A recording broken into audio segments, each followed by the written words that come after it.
One tag, 1 week, one shot to make it count. This is for the hunters who hit the road and get after it, no matter the odds. This is Drawn West.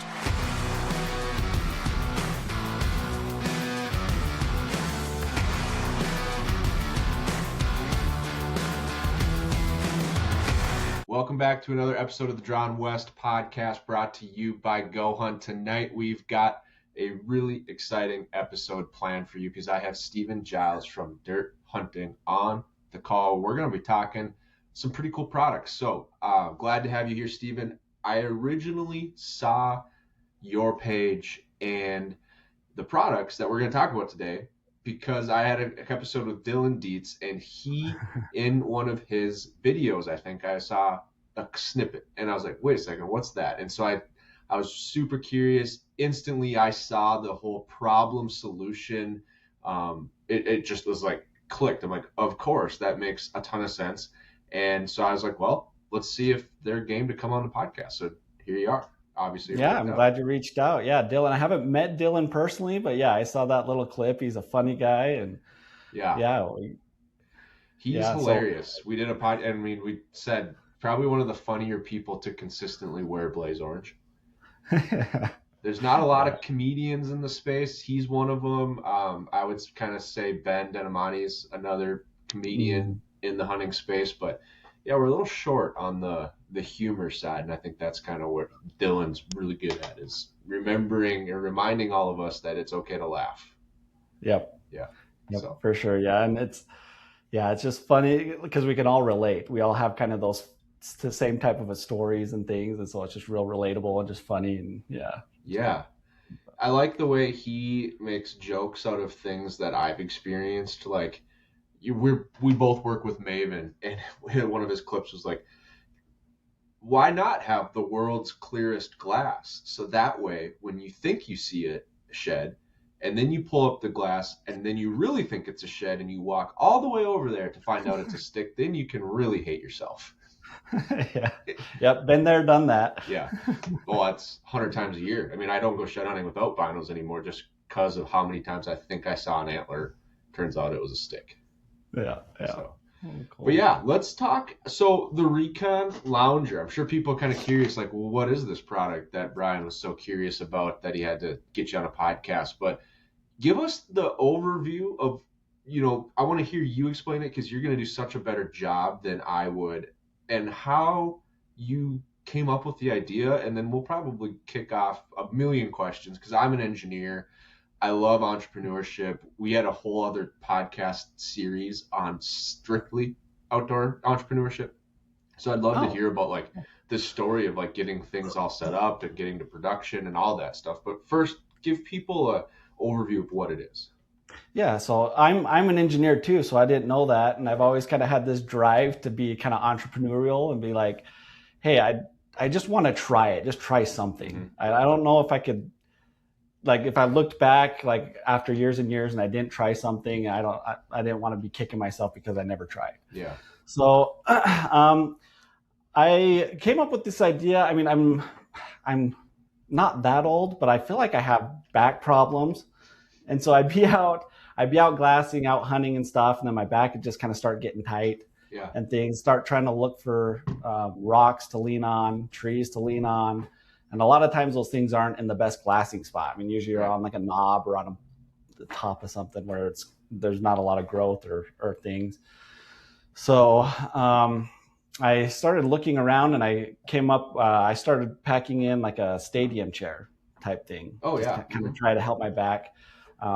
Sick of the sap and things that would get on my back, and then I'd have sticks and everything sticking to me.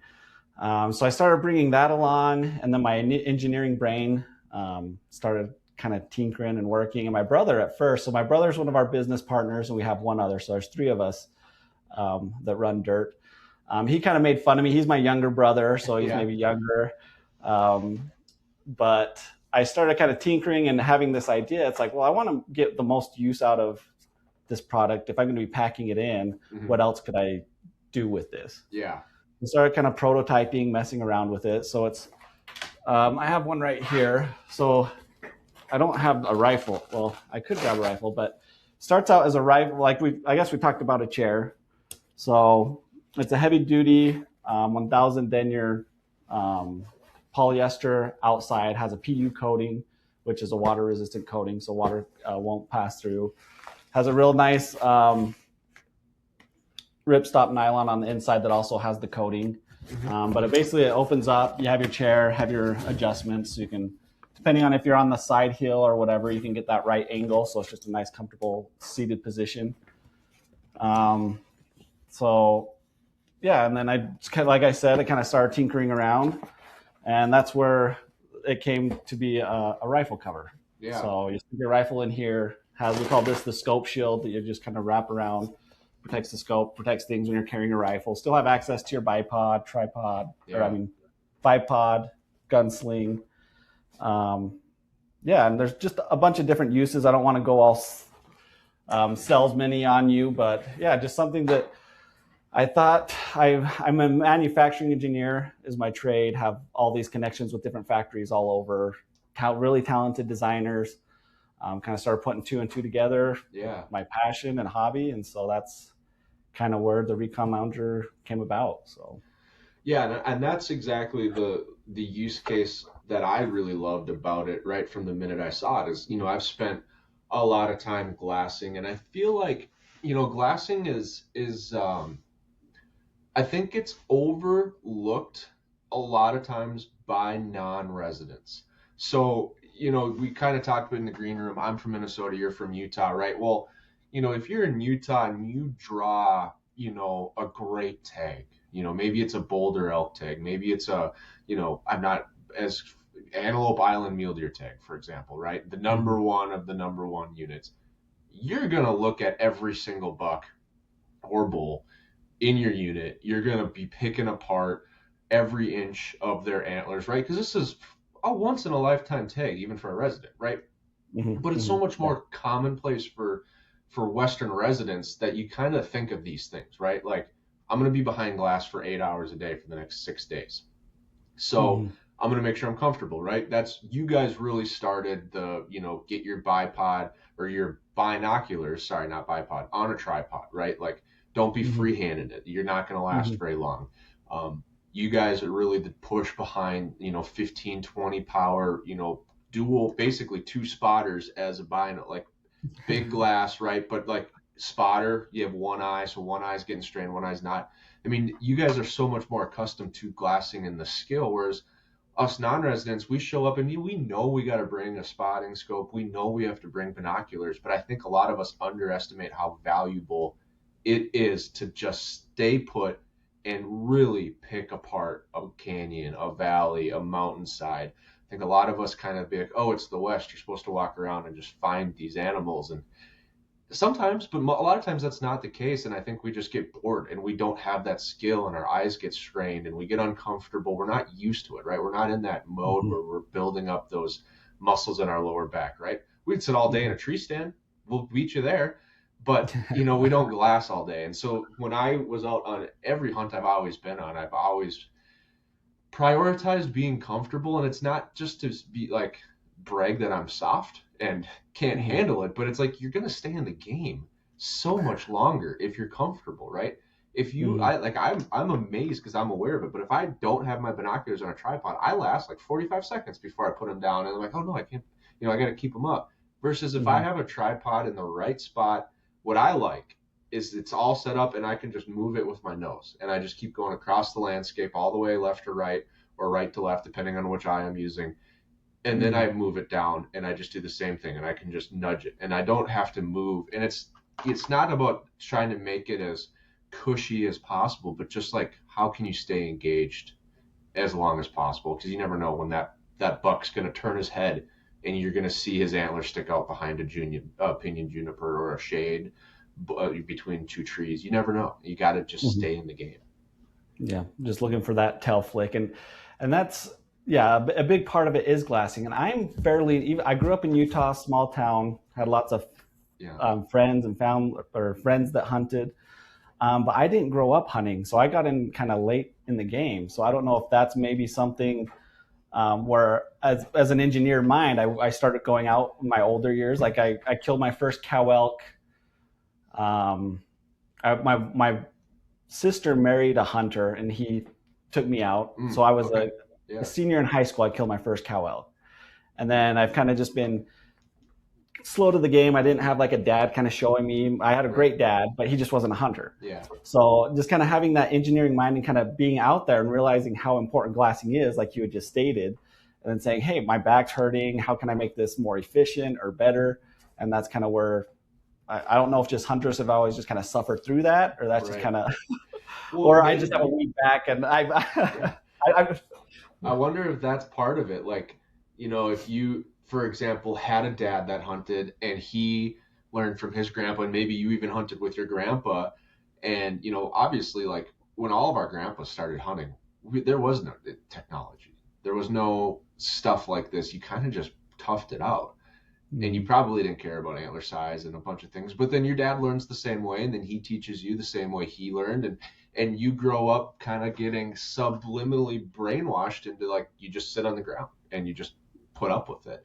Versus you come in later as an engineer, of natural, prone to solve problems person.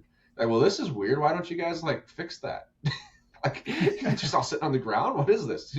Why can't you just, this is a pretty simple thing. What does it weigh? 16 ounces? Like, yeah. yeah, Yeah, so it's like, and so you have the chair aspect, and then now you're spending, man, you're dropping so much money now on rifles these days and the yeah, optics and everything. It's like, man, I don't make that much money being an engineer, so it's like, how can I protect these assets as well? yeah. And so that's kind of where the dual purpose and I like that. I've been, I struggle. So I like to shoot relatively large rifle scope, like optics, right? So we just got a Maven 5 by 30 or 5 to 30 by 50. So pretty large. And then I always shoot the sunshade, mostly yeah, because I think they look cooler. yeah, Probably not as much benefit that I've personally seen through it, but I suppose like in the middle of the day in the heat, it probably does reduce a little bit of, mirage hmm and but mostly because they look cooler. Well, the yeah, problem is with that big of an optic, there's not a lot of off the shelf options for like a neoprene sleeve. And hmm I really don't like getting dust, dirt, you name it in there. The other thing I like about the sunshade is it just adds 4 inches of shielding to that protection. Yep. front optic, and so I really like that as well. And so I'm always carrying something. I've cut apart other things to make a cover for my rifle scope. I bought my own shock cord, try to make tie it the right way. I hand sewed a cover for my spotting scope because Leopold quit making a spotting scope cover for it back in the day. I don't even use Leopold anymore now. We use Maven, but Yeah.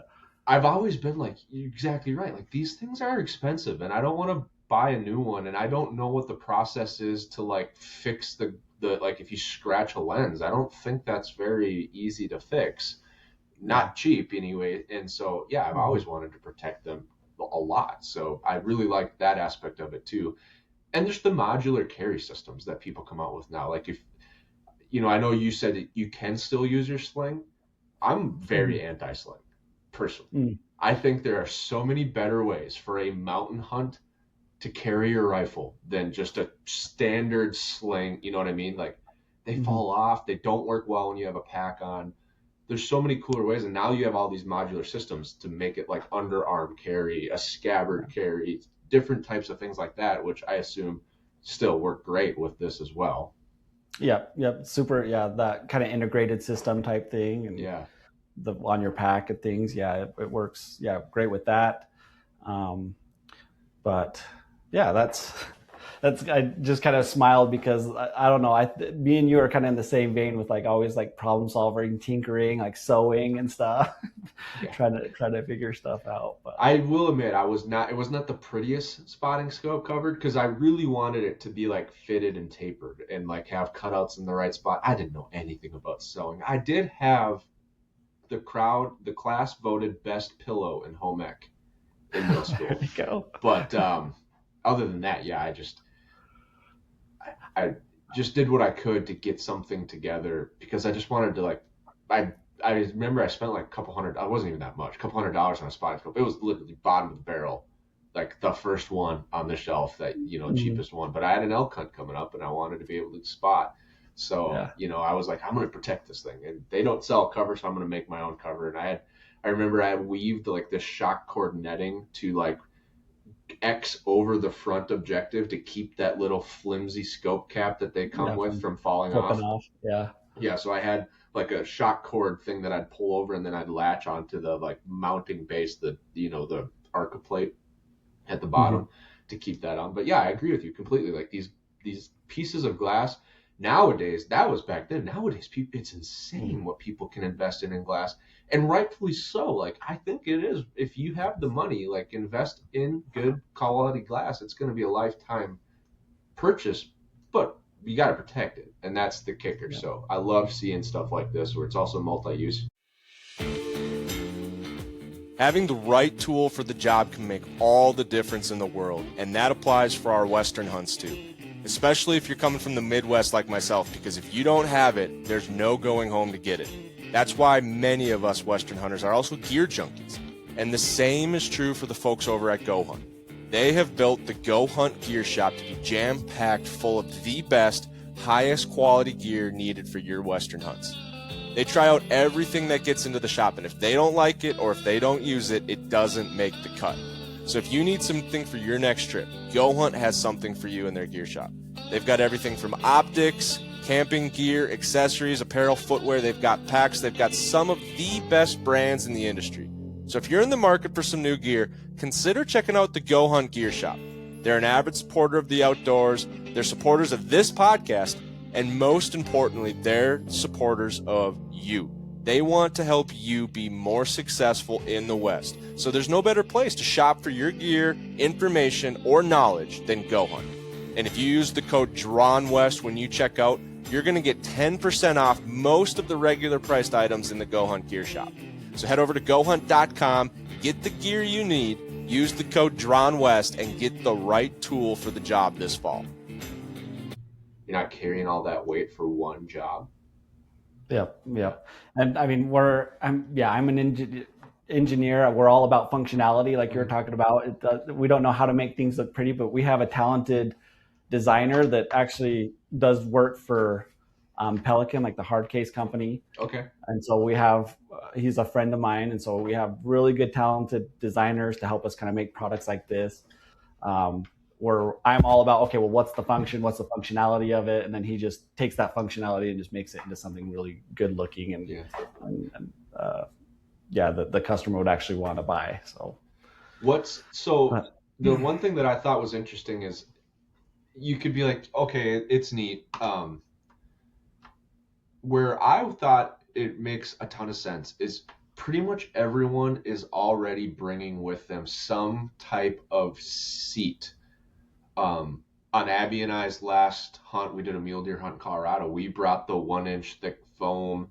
I think they're like thermarests. Here in Minnesota, it's like what you'd put on your tree stand so that like you don't get as cold as fast because you're sitting on that metal that's like a heat sink. So it's like 1-inch thick foam, or you could like sit on the ice fishing, probably another foreign concept to you.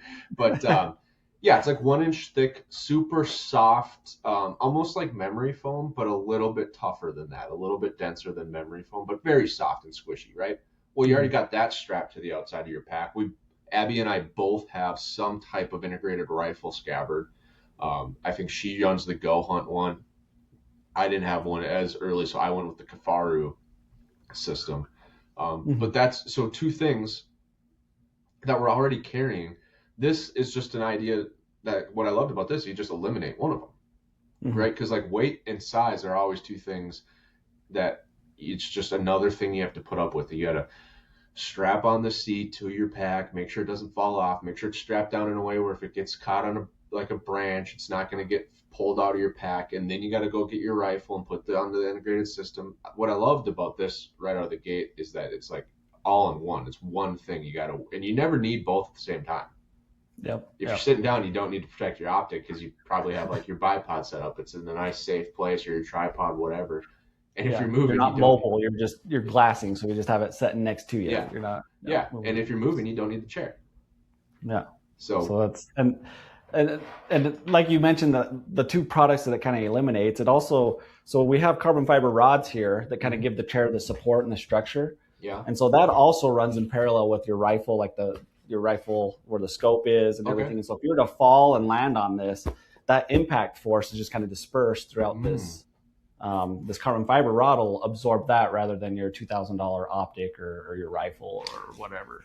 Yeah. So a lot more foam. You have double the foam because it kind of folds over like that, and then you have the other carbon fiber stay right here. So super, not knocking just kind of the gun sleeves, but it just offers a lot more protection when you're going across like a rock slide or something, or an avalanche chute. If you were to land on it or slip and fall, just offers just a little bit more protection around that kind of heart of the gun, the action trigger, kind of the scope area. So yeah, for sure. And that's a big one. Like my dad fell off a mule one time on an elk hunt and bumped his scope, and that's a disaster at that point. You got the rest of the hunt left. You don't know if it's on or off. That scope, ultimately, we sent it back. It was a Vortex. He was shooting Vortex at the time. We just sent it back. I mean, it was clearly off. Like it was not tracking. It was not, every time you adjusted it, the adjustments weren't tracking. Like 4 clicks was like 7.5, and then you do 7.5 back and it would move 2. And it was, and they were like, yeah, we tested it. It's messed up. Here's a new one, which is great. Companies are really good with their warranty, but the best warranty in the world doesn't help you on day 2 of a 7-day hunt. Yeah, in the moment when it matters most. Yeah, so that's one thing that's interesting. So here's a question for you that I got that I was just like curious if you had any thoughts on it. So you, like, if you hold that up again, the Recon, you've got it folded over in rifle mode. One thing, there's 2 things that I'm really sensitive to. It's obviously impact, scratches, the heavy stuff, but in the West, there's just so much dust all the time. Do you think it would be possible to have like a half, what's the thin stuff? Like, not, you said that's 1,000 denier. Like the ripstop nylon? Yeah, like something that's like almost like tent fabric.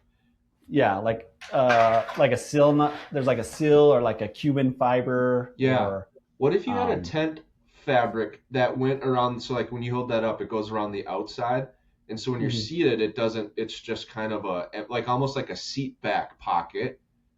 But then when you fold it up, you could just take that and go under, and it would like kind of bungee in around, and you'd basically end cap both sides from dust for like essentially 0 weight and 0 interference with the chair. You think that would work?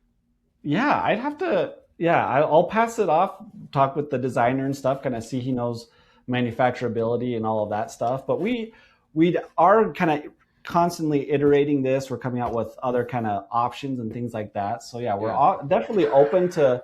I mean, we don't see every situation. We're not on every hunt. We're not on every thing like that. So we're always open to the feedback on what customers are experiencing as well. Right. I'm an engineer. I like to kind of tinker too, anyways, and check things out. So yeah, if anyone has any problems or questions or anything, we have an Instagram or our website.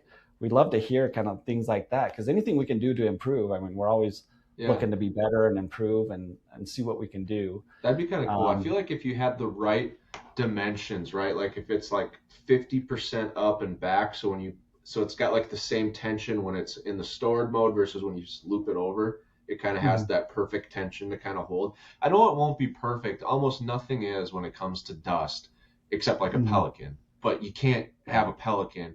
But it's sometimes as simple as like one thing that I've noticed, and it's not necessarily with rifle scopes. I think people could run into it with the rifle scope, is like all of these digiscoping adapters now are magnets, right?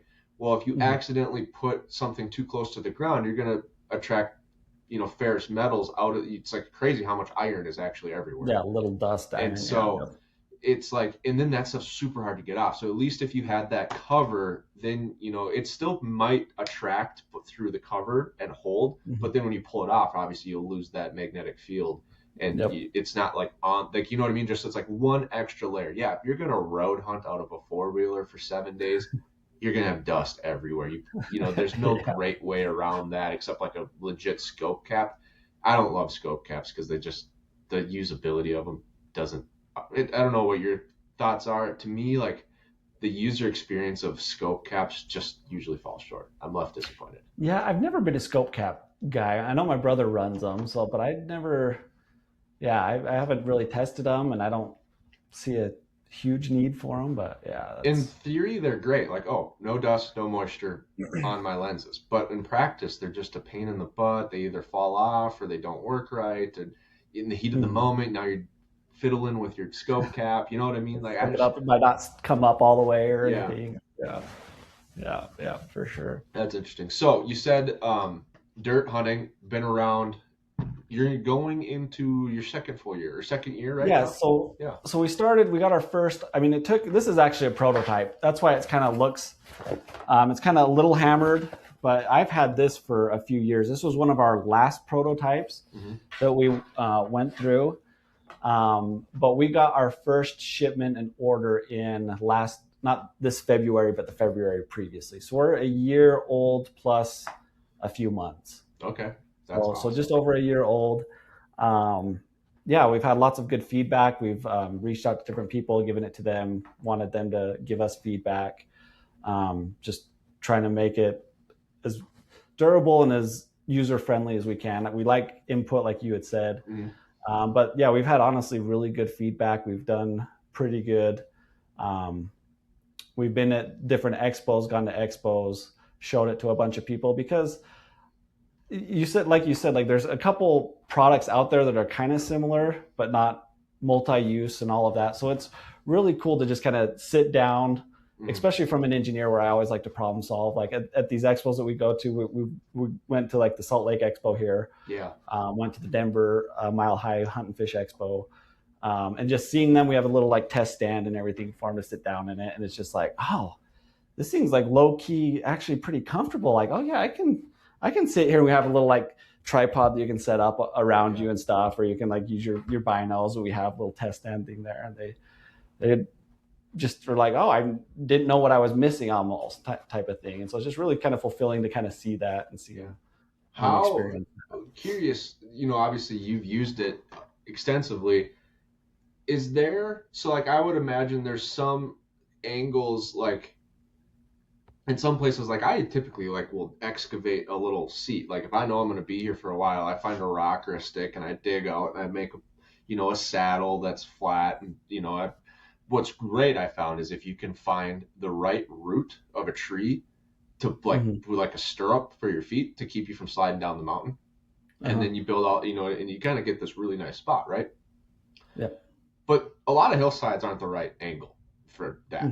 How does the adaptability work for like all hillsides, and like are some so steep that you're like you have to lean back in order to get the seat to tighten and tension and sit flat, and it does okay with that too? And then some are so flat you can't, like it's almost like if you're antelope hunting, right, you almost don't sit down at all because it's so flat. How just kind of speak through some of the ways you can like adjust it for different hills and like use it and stuff like that. Yeah, and honestly, like you don't want to be skylines, you don't want to be on the very tip top, so you kind of do want to be on like a hillside. Right. So and sometimes it's steep. So at like the expos, we have a stand that you sit on, and I mean this is kind of like a bleacher chair. Yeah. So it works very similar to a bleacher chair, and we have these Hapalon patches to give it kind of reinforcement, because this is what really just kind of digs into the back, because you're just contacting basically the surface here. Okay. And then your knees come out and then your feet are right here. So if it's a steep hillside, I mean, your feet can be down here and it's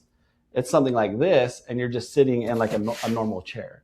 Okay. So it actually is super comfortable on a hillside, where some people I know are starting to rut or have ran like those, is it the Helinox? Those REI type chairs where you like buckle the aluminum legs and stuff in and snap it in. But those really only work on flat surfaces. If you were to take that and put that on a hillside, it would really struggle. Where this, honestly, the hillside really excels. Yeah. We've had recently, it actually just came out. Do you know who Ron Spoomer is? I've heard the name. It's actually very So he's a old a writer that's written in tons of reloading magazine or reloading books, magazines. So he just did a short where him and his friend went turkey hunting, and his friend shot it. I mean, he was on flat ground turkey hunting, and he shot his turkey out of it. You can go watch the short and see that. Okay. We've had a bunch of people shoot turkeys actually out of it that sent it. On our Instagram, people are posting it on coyote hunts, which is fairly more flat terrain. So it works, and it actually kind of lets you lean back. That's kind of why we have the lounger, because if you're on flat ground, I like to really cinch these up and get them in really tight, and I like to get really tight and compact, so your core is really, really solid and steady. But then I like to get it tight, and then you just kind of like lean back, and you just kind of have your knees just kind of a gradual, just kind of slope, and even on flat ground, I'll have it fairly tight. But yeah, that's one advantage is that, yeah, you can just kind of get that right angle with those adjustment straps there on the side, depending on flat ground all the way to fairly steep. And if you're on fairly steep, yeah, you can kind of dig your heels in a little bit on the hillside, and then you have that other contact point there just right at your back. So awesome. Cool. Have you seen any use cases, people posting stuff where they're using the Recon but in ways that you absolutely did not foresee? Like, super cool, it did it, but like, so what came to my mind just immediately is like maybe somebody like adding their own gear to the outside and molly webbing, or like specifically like as a meat shelf. Like if they had a pack that wasn't really designed, like they weren't really planning on shooting something, but they did. And so then you because you kind of have like that soft shelf meat shelf, like some packs have now integrated, like using it to like put a quarter in and strap it back up or something. Like I'm just kind of curious because I feel like given enough time, there's probably going to be some people out there that find, you know, the third, the fourth, the fifth use case for it. Yeah, like I said, I didn't grow up hunting, so I've never shot a turkey or been turkey hunting. That video that I was just telling you about over on that YouTube channel, he's actually carrying his turkey out on it. He carried his shotgun in it there. Yeah. But he kind of just grabbed these wings and just kind of laid his turkey in here and just kind of bundled it up and was just kind of carrying it out just like that. That's a great idea. Also, sheds, like if you find a couple elk sheds, probably the same thing. If you didn't have a pack, you could probably do that exact same thing. Just put them in there and then you like suitcase carry 4 elk sheds. Yeah, so we've had people, I don't hunt with dogs or anything, but like shed hunting, we had someone that uses it for like their dog mat when they're camping out, just their dog can kind of lay on it. And does it lay out flat? Yeah, so we also, one thing that we do advertise also is that you can use it as a part of your sleep system. A lot of people are running the floorless tents. So now you can put it underneath your mattress pad so that you don't get the pinches or anything. And it also gives you a little bit more R value for laying out or just even shooting prone, like laying down if you're waiting for shooting prone, cactus stuff. Yeah, if you're waiting for like a buck or something to stand up, you're not having that heat just getting sucked out of you by the earth, just the ground. I mean, so a lot of different, I mean, people stand on this to change, like put their boots on in the morning or take them off so they're not getting their socks and stuff dirty in those floorless tents and things. So use it as like a windbreak for their stoves so that while they're boiling their meals. That is actually it's very, very smart. Yeah. I mean, I don't want to go all infomercially, but yeah, there are a bunch of stuff that like we just kind of. Well, it's useful. And like, I don't know. Do you know who John Barklow is? John Barklow? Yeah. I don't. Okay, so John is the big game product line manager at Sitka. His title might have changed, but he's involved high up in the big game product line for Sitka. But I don't know, cut his teeth by training or whatever you say. But he's in the military, and he used to train like elite level people, like tier 1 operators, from the best I can gather. I've had him on the podcast, but we didn't talk about this quite as much. But like he trained survivor schools, and a lot of them were in Alaska. And he's in his big his personal brand is knowledge from storms, right? Like every storm you go through, you learn something, or it kills you. But most of the time you come out and you learn something. But his biggest saying is knowledge doesn't weigh anything, right? So it's like, and we talked about it on the podcast and like how the more you know, the less you can get by with, right? Like a lot of new time people, they just load up like, oh, we need this and we need that and we need 3 different types of fire starter and 2 different types of camp stove fuel and this and a backup that. And it's like, but if you know how to do all that stuff with a multi-tool, you can forget all the other stuff because you have that knowledge, and the knowledge doesn't weigh anything. You can pack as much knowledge as you want in your brain, and it doesn't add a single ounce to your pack. And so that's awesome. I haven't heard that, but yeah, I like. So some of the things you talked about, like here's how you can block the wind from the stove. Now, is that the biggest deal? Maybe, maybe not. It depends, right? Like super, super windy, like you might struggle to boil water. Is it the biggest? Longer. If is it the biggest deal if you don't boil water for a peak refuel? No, you can cook them without boiling water. It just takes longer, and it's cold, but you can eat it. Mm-hmm. Are you out of water and you need to boil some from a suspicious water source in order to clean it? That's pretty important, right? Yeah. And, or like, are you on a 10-day backcountry hunt and you need to make sure you're efficient with your fuel, right? I mean, there's all types of things where I think like not an infomercial at all. Like that's a great idea to have a way to block the wind for your stove. Yeah. Because we all know they don't work very well at all in the wind. I mean, I was just cooking on my Blackstone at dinner tonight, and it's a little windy, and you can hear it start to, blow that heat off. Yeah. It'll cook, but it just takes longer. It's just kind of painful. Just little things. Yeah, we've had, So it's been, just kind of that reception and stuff that we see from customers and what they share with us. Yeah, we love that. So like what you were kind of talking about earlier, I handle more of the back end stuff with my engineering, like the designing factory stuff. So it's my brother who handles all the like Instagram and messages and things like that. But I mean, we meet weekly at least, and we always see each other. So we're always talking and like, oh, hey, did you see this or know this or anything like that? So it's really, that's pretty cool. Yeah. And I'm already spinning. I mean, you said it's waterproof, so different ways that you could use it to, like, do you have something critical that you don't want to get wet? You could use it as almost like a shelter overnight for things if you want to keep this thing. One of the hardest parts about buying new gear is you really don't know what you're getting until you get it out in the field. And the same is true for optics. That's where Maven does something a little bit different. They've got a demo program where you can order a set of optics, put them to the test in your conditions for 2 weeks, and then decide if it's right for you. The best part is if you absolutely love it, you can just keep it. And if you want to send it back and get a brand new optic, get a different size or maybe a different magnification, now that you know exactly what you want, they have that option as well. If you've been thinking about upgrading your glass this season, check out Maven Optics at mavenbuilt.com. This episode is brought to you by Matthews Archery. Folks, I just upgraded my Halon to the all-new Matthews Lift X, and I absolutely love it. I went with the 33-inch axle to axle, which is a great fitting bow for anyone like me that's got a little bit longer draw length. And I also went with the 80-pound limbs this time because it gives me the flexibility whether I want to shoot it at 70 for whitetails and target league, or if I want to bump that up to 75 or 80 the next time we go on an archery elk hunt for a little extra energy. And the one thing that I am still blown away by is how smooth this bow shoots. There's no hand vibration when it goes off. It's incredibly quiet, and it's an absolute tack driver. So if you're in the market for a new bow, head over to MatthewsInc.com and check out the new Lift X, either the 29.5 or the 33, depending on what you're looking for. And you're going to see why I've been loving my new Lift X. Dry that thing dry. So many cool options. Yeah, we've had there's actually a couple of YouTube videos of some guys have shot bears off of it. With my brother likes it a lot, but it's a like a bipod, so you basically strap it together. Yeah, that's super cool.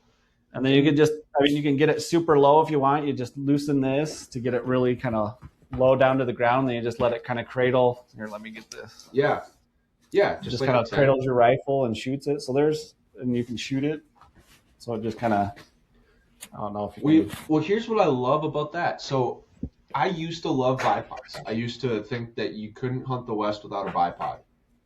Nowadays, I'm like, you know what? I think I'm going to leave the bipod at home. I'm either going to shoot prone, and I'm going to probably find a way to use my pack, or I'm going to shoot off a tripod. But I already have the tripod because I'm glassing. All I need is to bring one yoke or a clamp or a vise and swap it out quick at the moment of truth.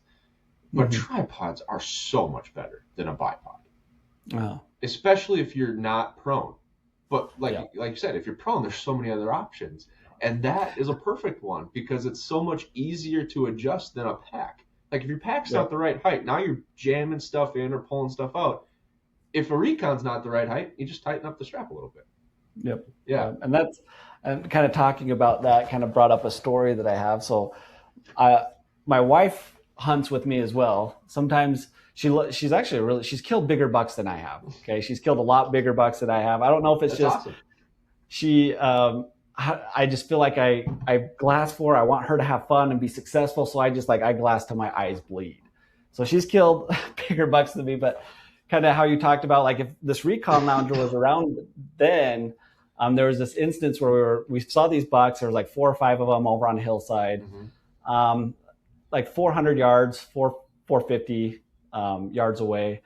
And we're sitting there glassing, and she couldn't get quite steady with the rifle. She couldn't quite lay down. So I took my spotter off, and we put the gun on the tripod. Yeah. And so I'm trying to use my binoculars, and I'm not super steady, and I'm trying to tell her which buck to shoot. And I saw a bigger bodied one, and there was a few of them. There was one that was a little bigger than the other ones. And so I'm like, okay, yeah, the one that's up to that I told her which one to shoot. She shot, she kills it. And also another thing about her, everything she's shot at or pointed a gun at, she's killed. So she's very, Me, on the other hand, I get a little more worked up. I don't know, but she shoots it. We go up, and I mean, it was still a good buck, but obviously not the buck we wanted. But yeah, that's just kind of a story that brought up where you're like, oh yeah, you can just pop off your tripod or your spotter. But if we would have had this, she would have been able to get up high enough rather than just trying to use our bag or whatever. And I could have stayed on the glass and really known which one was which. And, that would have been super cool to think about. Yeah, I already just my mind is reeling on all the different ideas, ways you could use it. Super cool. Cool. Yeah. No, I really cool. I think it was an awesome product. That's why I wanted to get you on the podcast. I wanted to share it with our fans, our listeners. I mean, people from the Drawn West family, they're all over the nation. People from every single state. We probably got some turkey hunters listening right now. We probably got some people that are headed to Utah hunting, some Utah residents maybe. You know what I mean? Like there's people everywhere. And so I was like, oh, definitely want to get this out there and just let people learn about it, see it, hear about it, hear some of the use cases. We didn't even talk about the bundle, but you also have the muzzle protector, which I always run one. My wife doesn't yet, but she probably will start. And is it optimized for suppressors too?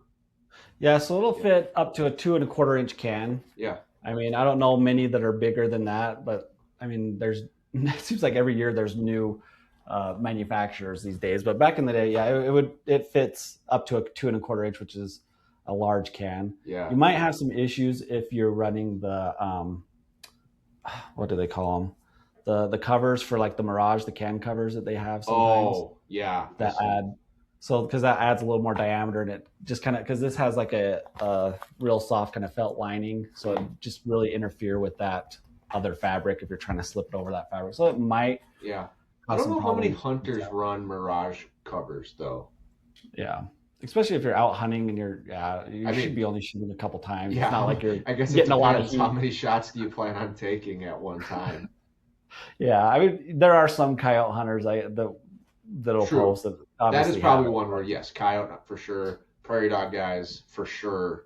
Yeah. But your elk hunter, hopefully you're not getting Mirage off your can. Awesome. So, that is super cool. So I'm curious, how many chances have you gotten to put it in action in the field with like you and the family, you and your wife? I suppose just the 1 or 2 seasons, maybe a couple prototypes before that? Yeah, so there was a prototype before that we were kind of running. But yeah, it's been a couple seasons now, and we've taken it out. It's really good. I mean, we've tested it in snow, different things. So you'll notice, like if you're sitting in snow, like the outside right here will kind of get wet, but it's not passing through because the coating isn't on the outside. It's on the inside next to the EVA foam that we have. Okay. So it'll kind of show a wet spot. Yeah. But yeah, it won't pass through. The only way that you'll get like kind of wet and cold is if you kick snow over into here and then you go and sit down in it, and that's that's not fun. So it's just kind of so we've had it for a couple years now, and we've gotten a couple orders and have sold quite a few all over the nation. People back east. We did a turkey hunt giveaway with someone down in Mexico. One of their clients went down to hunt mule deer down there, and they're like, "Oh, this thing's awesome!" They were showing it to everyone. And so the owner of the outfit was like, "Hey, we really liked it. We tried it out. Would you guys be willing to do a giveaway with us, and we'll give. So we gave the winner of this turkey hunt that's going down to Mexico some chairs. So really been through, desert, rock, cactus, Arizona people love it, New Mexico, all the way up to, we've sold a bunch up in Montana, Oregon. So wow. just lots of. Is it cactus proof? I haven't personally tested it with the cactus. It probably depends on how tough the cactus is and how big the needles and thick the needles are. But my dad sat down, just straight sat down on a cactus one time. He was not impressed. That can't be fun. No. I had a buddy me and him did his fierce mule deer hunt out west, and I had gone a bunch of times, so I was kind of more of the guide role, but we really were just two buddies. It was a new spot to us both. Mm-hmm. Well, anyway, it was day 3, and we see by this point, the hunt was not going well. We were in southeast Montana, and I don't want to spoil it for anyone, but southeast Montana is not that exciting for mule deer anymore, folks. If you see a forum post from 1996 that says there's giants everywhere, and the little data, it ain't that way anymore. So by day 3, he was ready to shoot about any buck. And sure enough, we saw a nice little buck, and I wasn't interested. And I said, if you want him, here's what I would do. He was kind of walking that way. I'd go up over this ridge, and when you go over that ridge, right, it was a drought. There's no grass. You could have putted across it. Mm-hmm. He's like, I'd get as low as you can, because if he sees you come over that ridge, he's out of there, right? And mm-hmm. He's like, all right, good, okay. Gets his rifle, goes off. He starts, doing the low hunch, and then the crawl, and then the because it was a really flat ridge, right? So he could have got skyline really early, and then he starts mm-hmm. crawling. Doesn't work.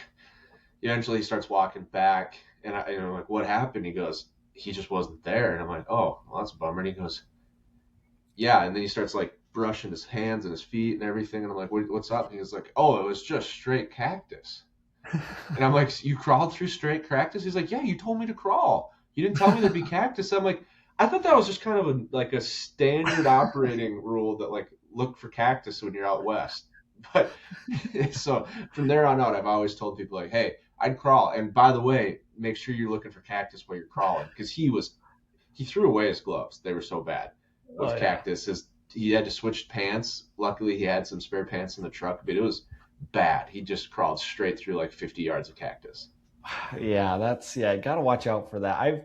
I've sat down. I'm mindful of them. Sit down. Don't sit in a cactus. But it's I'll just sit right here. Then you forget about it. You reach back to grab something, or you're kind of. Yep. And that's when I've gotten. That's when I've gotten. Yeah, I gotten caught by a cactus. But Abby and I were stalking a antelope for her, and we were doing the crawl, and we were trying to get low, and we had some grass, but we're trying to get up, and these antelope are at 100 yards. It's a whole herd of them. You can't, and so then you're going, and then all of a sudden it's shoot, there's a cactus, and now you're trying to go to the side a little bit, and then keep going forward, and then back to the other side, and then you kind of got to go back a little bit and around. You're just playing train, trying to get through these cactus, and the whole time we're seeing rabbits, right? Just mm-hmm. rabbits everywhere, and I'm like, oh, that's not good, because where there's rodents or rabbits, there's rattlesnakes. And I don't want to. I'm going first, at least. So at least if we see a snake, it's me and not her, because she would not. Neither one of us like snakes, but I'm just thinking all the time. Yeah, I'm with you. Please do not have a rattlesnake. Oh, that'd be. Is it? Oh, there's no. Is it snake proof, just in case you could pop it up in front of you? I am one with you. I do not like snakes either, so I have not tested it with a snake. I don't get anywhere close to those. I feel like we got to do some product testing. We'll just have a long pole to do it with. Yeah. Even what I tell people is just keep it in your truck or keep it in your car.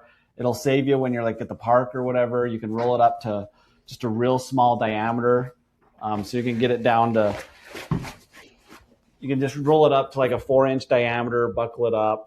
Yeah. It'll save you I know when we were emailing, you're about to have your first kid. Is that right? Yeah. Yep. One on the way. So it's going to the park or things like that, you'll be sitting out there, you want to be sitting underneath a shade tree or something, and you don't have anything, you'll just run over to the car and grab this, and they'll save you at the ball games or at the parks or whatever. Just keep it in your truck, and even in the off season, you'll be able to use it. So. Well, that's what I thought. I was thinking too. If you do have sports, it is a stadium seat, so you don't have to buy one of those.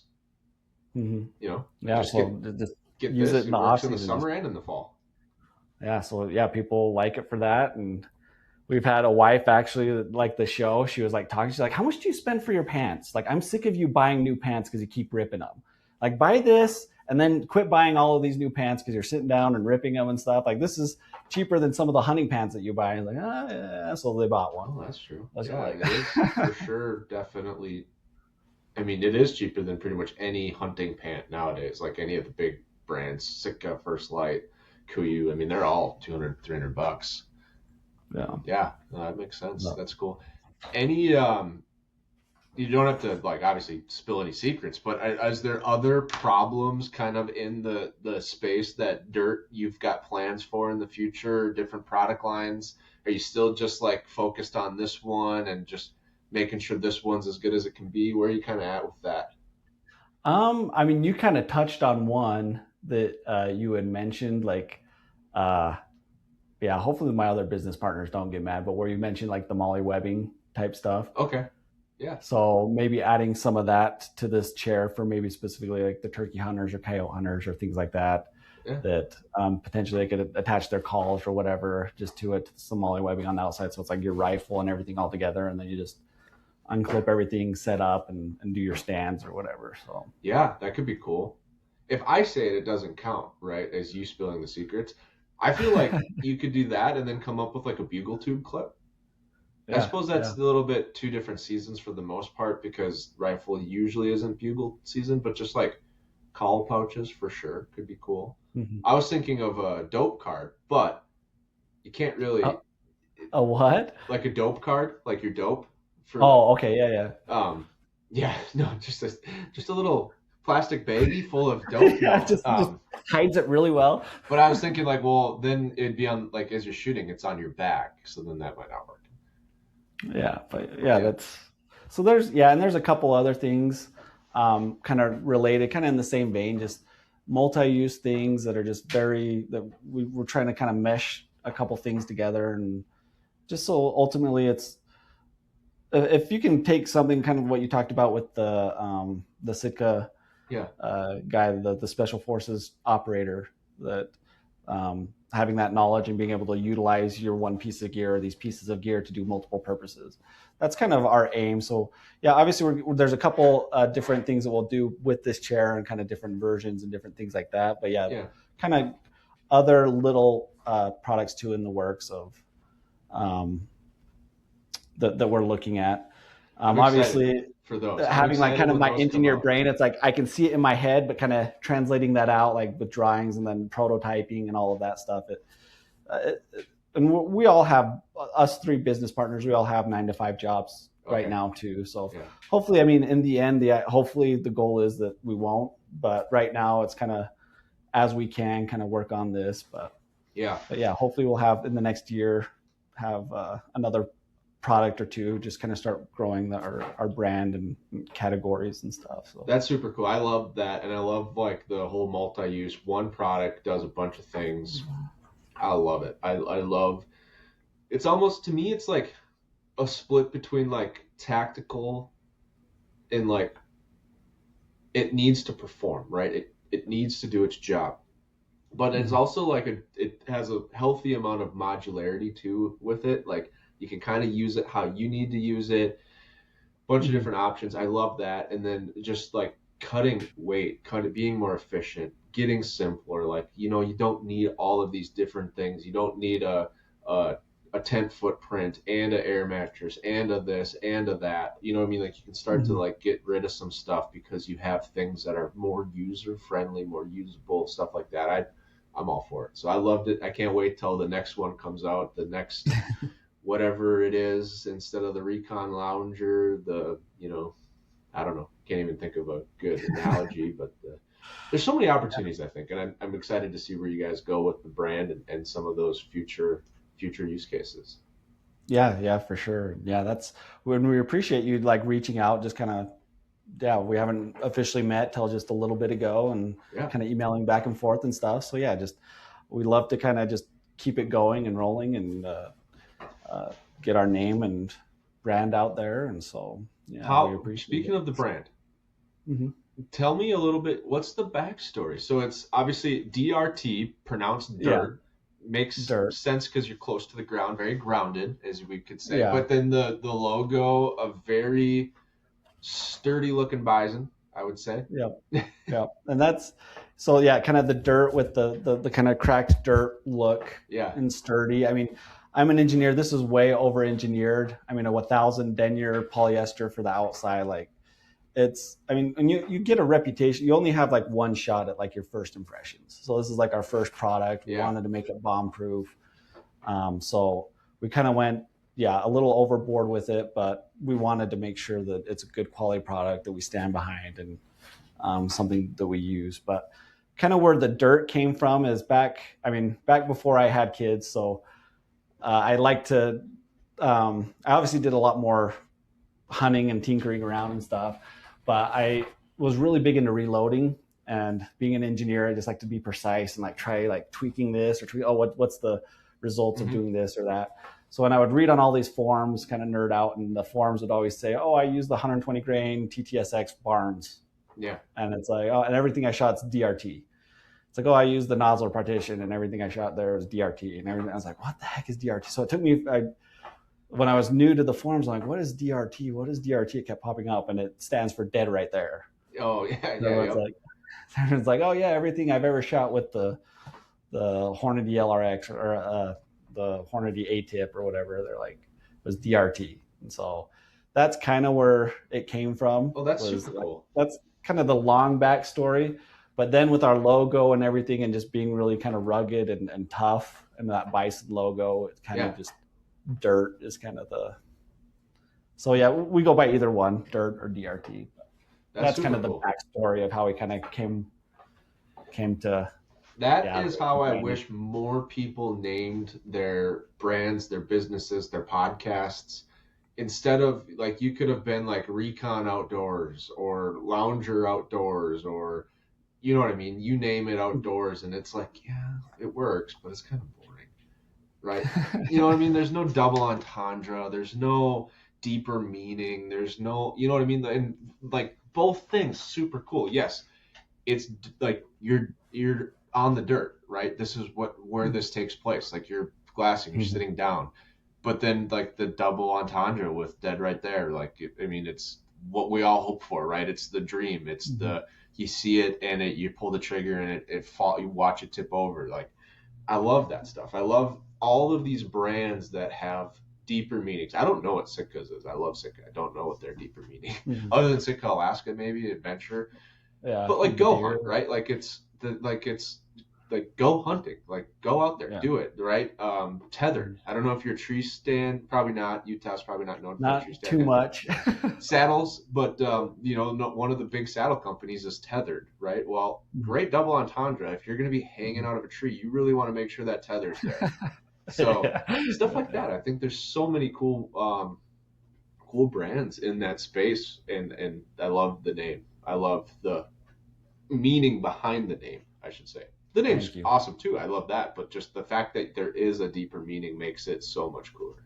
Yeah, kind of a little backstory. So that's awesome. So yeah, one of the partners kind of came up with the design and stuff, and so everyone always compliments us on it, and what I think while we were talking about like all the use cases and the dirt and stuff, I was thinking, I wonder if it wouldn't make a half decent splint if you needed it.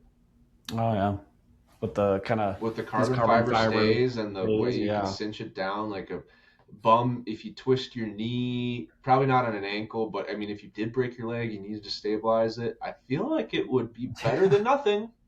Yeah. I mean, you can really just crank.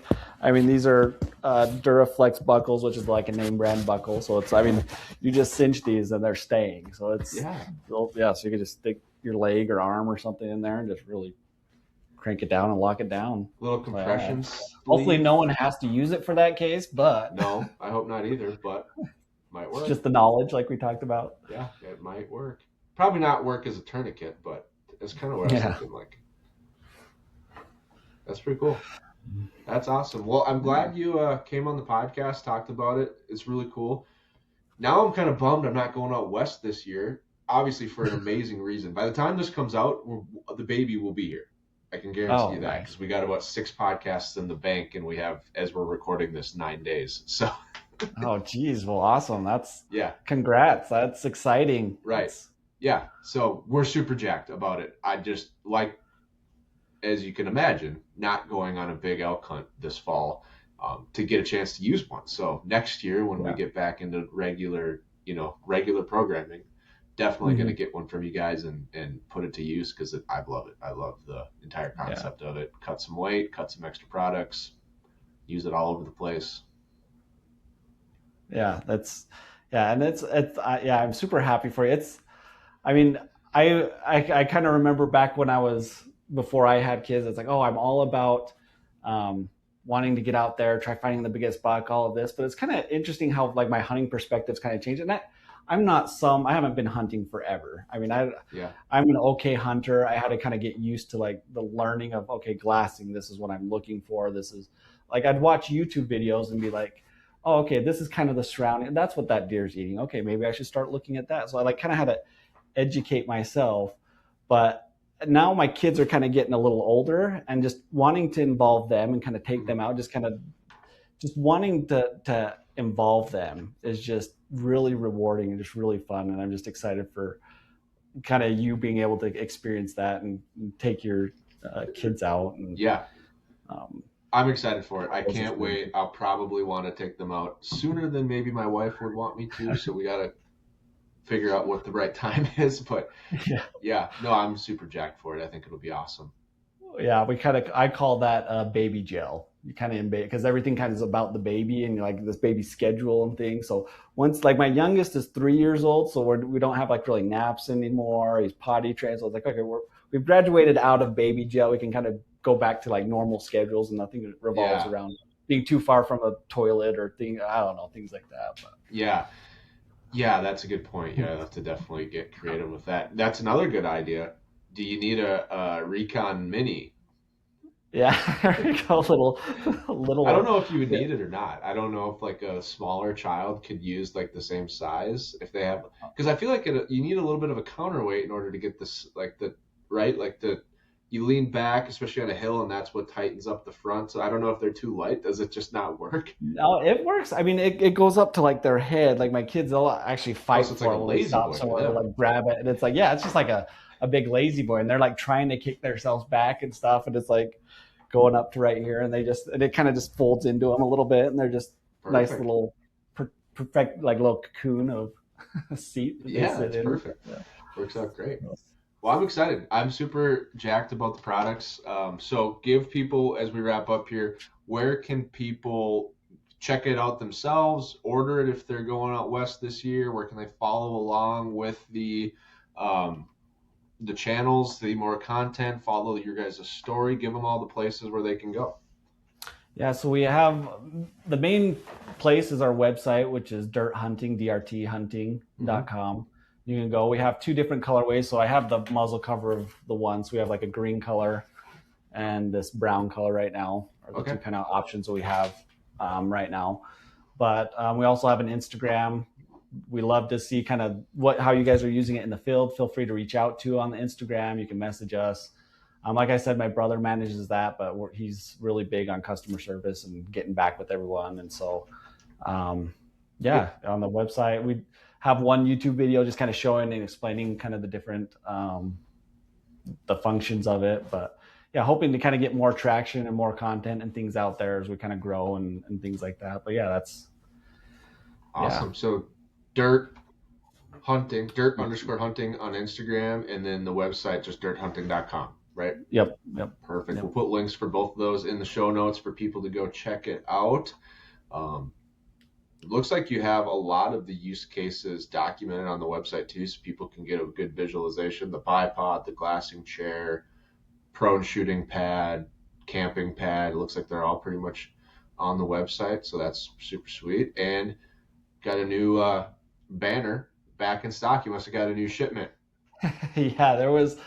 We did really well at the shows that we went to this year.